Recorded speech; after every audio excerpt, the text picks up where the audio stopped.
Bonjour, je suis Zen Totem. Aujourd'hui, je vais vous parler des différentes lampes de cristal. Donc la plus connue, c'est bien sûr la lampe de sel d'Himalaya. C'est la première qui est arrivée sur le marché. Et vu tout l'engouement qu'elle a suscité, maintenant on trouve de plus en plus de lampes de cristal différentes. Donc bien sûr, moi j'ai voulu les essayer, donc j'en ai acheté plusieurs. Mais quand je faisais mes achats, en fait avant je faisais des recherches pour être sûre de quelle lampe je devais acheter, etc. Et à part les informations de la notice, il n'y avait pas vraiment d'informations.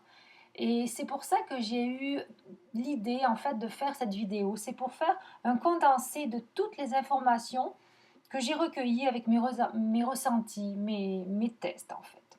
Donc aujourd'hui, je vais vous parler de la lampe de sel d'Himalaya, de la lampe de quartz blanc, de la lampe d'agate, de la lampe de quartz rose et de la lampe de sélénite.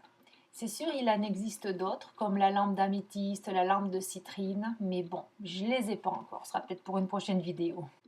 Alors, on va commencer par la lampe de sel d'Himalaya. Elle va venir apporter du calme dans l'atmosphère, il va y avoir de l'apaisement, et l'effet est immédiat dès qu'on l'allume. Et on sent vraiment qu'il se passe quelque chose dans l'air, dans l'atmosphère. Et le processus, en fait, est très simple. C'est que il y a la pollution atmosphérique va générer des ions positifs qui, eux, sont néfastes pour l'organisme. Et quand on allume la lampe de sel, elle va venir éliminer ces ions positifs et à la place, elle va générer des ions négatifs qui, eux, apportent de la vitalité à l'organisme et on les retrouve à l'état naturel dans la nature, au bord des lacs, des points d'eau surtout. Ici, on a la lampe de sélénite. Donc la sélénite à la base, c'est la pierre de la purification. Donc moi, j'en ai beaucoup à la maison parce que je l'utilise pour purifier et pour recharger toutes mes autres pierres. Donc pour moi, c'est fini la purification avec de l'eau à la pleine lune. Là, moi, j'utilise juste de la sélénite et c'est tout, elle se charge de tout. Donc sous forme de lampe, la sélénite, elle va purifier l'air ambiant.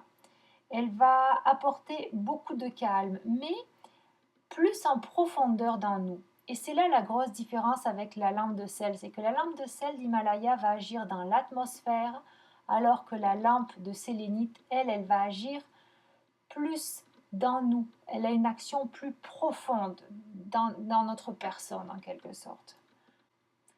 Alors sur votre droite, il y a la lampe de quartz rose. Je l'ai mise à côté d'une lampe de sel d'Himalaya pour vous montrer la différence entre les deux. Donc quand elles sont éteintes, on les distingue bien, là. On peut pas les confondre. Par contre, quand elles sont allumées, là c'est un petit peu plus dur pour les reconnaître. Par contre, au niveau des bienfaits, là les deux lampes sont complètement différentes parce que la lampe de quartz rose va agir encore plus en profondeur. Non seulement elle va nous calmer, mais en plus, elle va nous faire réaliser pourquoi on était aussi énervé, pourquoi on a réagi comme ça. C'est impressionnant le travail que fait cette petite lampe. Ensuite, on a la lampe de quartz blanc. Donc, la première fois que je l'ai essayée, honnêtement, j'ai absolument rien ressenti. Je la trouvais très belle, mais quand je l'allumais, il se passait absolument rien. Et j'ai réessayé par la suite, j'ai eu l'idée de l'allumer pendant que je faisais une méditation. Et là j'ai ressenti, c'était assez spécial. Euh, je ressentais physiquement des sensations vraiment spéciales. J'avais l'impression que toutes mes chakras étaient en train de se purifier. Que ça faisait comme un genre de barre là, en tout cas ça suivait toute la ligne de mes chakras et c'était très fort. Mais c'est uniquement dans ces circonstances-là que je ressens quelque chose. Sinon, il n'y a pas de calme ou d'apaisement comme on peut ressentir avec les autres lampes que j'ai présentées précédemment. Et la dernière lampe, j'ai gardé le meilleur pour la fin, c'est la lampe d'agate. Donc elle, c'est la dernière que j'ai achetée. Quand je l'ai reçue, j'avoue, j'ai été très déçue. C'est pas une lampe qui a le même cachet esthétiquement parlant là que les autres lampes.